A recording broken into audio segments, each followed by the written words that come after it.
promise you. So, Kyrie Irving knows how to score the basketball. This is not news, but it sure was fun watching him do it last night. If you look at highlights of last night's second and third quarters all packaged together, it almost feels like a recruiting tape. Except, of course, Kyrie wasn't making all those moves against a bunch of kids on their way to band practice. He was doing all this against the #1 seed during the Eastern Conference Finals. At one point, we heard Chris Webber say this. I mean, he reminds me of a guy I played with, Rod Strickland. You just looked at him and like, how did you finish this shot? Taking it up, moving so much, and getting the contact. So good a finisher. Which, of course, makes sense since Rod Strickland is Kyrie's godfather. And Kyrie spent his formative years in New Jersey learning all of Rod's tricks. Our friend Amin Al-Hassan did this great piece on ESPN.com a couple years ago breaking down exactly what Rod taught Kai. And here's Strickland using those great handles to challenge pace and direction. You know, he just leaves his defenders looking like they're playing in a different time zone sometimes. And here is Kyrie doing the same thing. It's that switch up. And then there are all those finishing tricks around the rim. Wow. You can watch the way Rod used to use the glass, right? All the favors up here, oohing and eyeing, both hands. Kyrie is doing the exact same stuff. But I got to tell you guys, here is the other interesting layer to what we saw last night. And this part is something no one could teach Kyrie. He had to learn it on his own.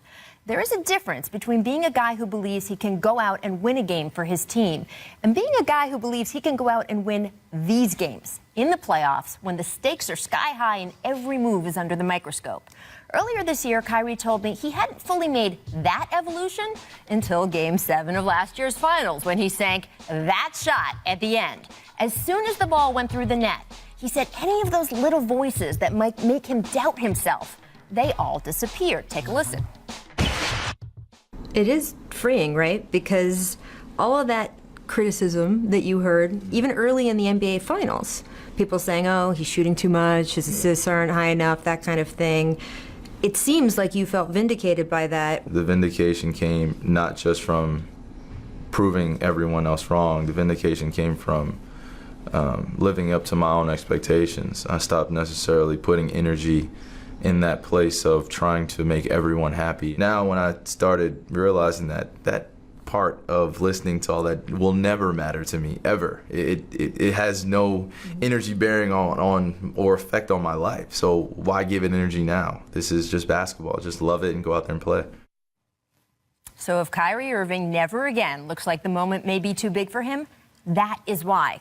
The moves he got as a kid, the courage, he earned that all on his own. Cavaliers needed both last night, and he delivered. Guys, Kyrie taking over big games. We see he's got the rod moves. We see he's got the guts now to do it. Do you think, Trace, this is a sign of things to come on this team? I look back at Kyrie before LeBron got there. I always knew he had game. Right now, it's just being on I think the world is seeing how great this kid is on a bigger stage. He's always had game. I didn't know he could finish like that. There's a lot of guys in this league, point guard-wise, that are pretty good, but when the stakes are high, how good can you be? He's being great. He's not afraid of the moment. He's shown that over and over. And last night was, I mean, it was just a tell of that moving forward. Yeah. I mean, Paul, you're... Oh, man, without a doubt. I mean, he was special. I mean, and you know, when you can go out there with, you have a LeBron on your team, you know, most players cater to their superstar.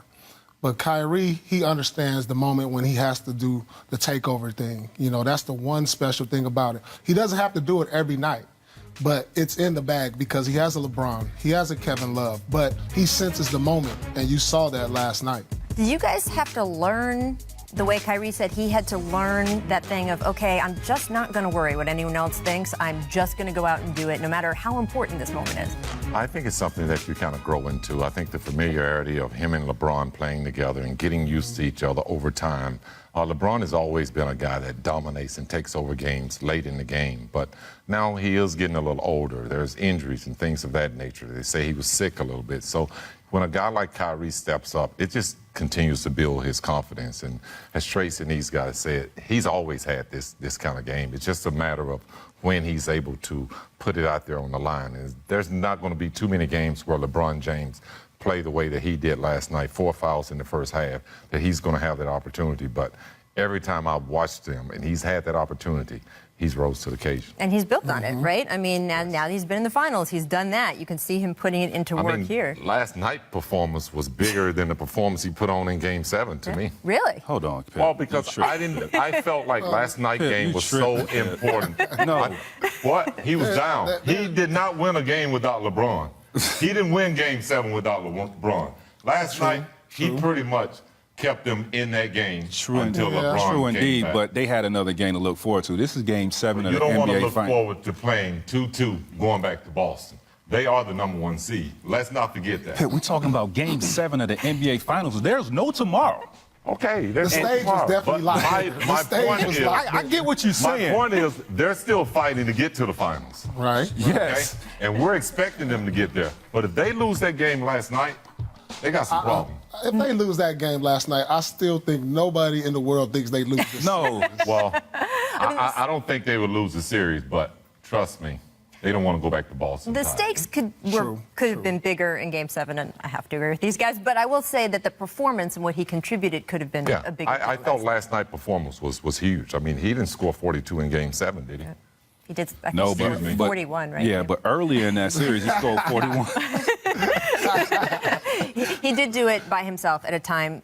Look, they were down by more than 10 when LeBron went with his 4th foul. And Exactly. the truth is, if he didn't come in and rescue them, they would have been in more trouble. And the fact that it was something that they he needed. came out and maintained that 10-point until LeBron was able to get back into the game because Boston was pulling away.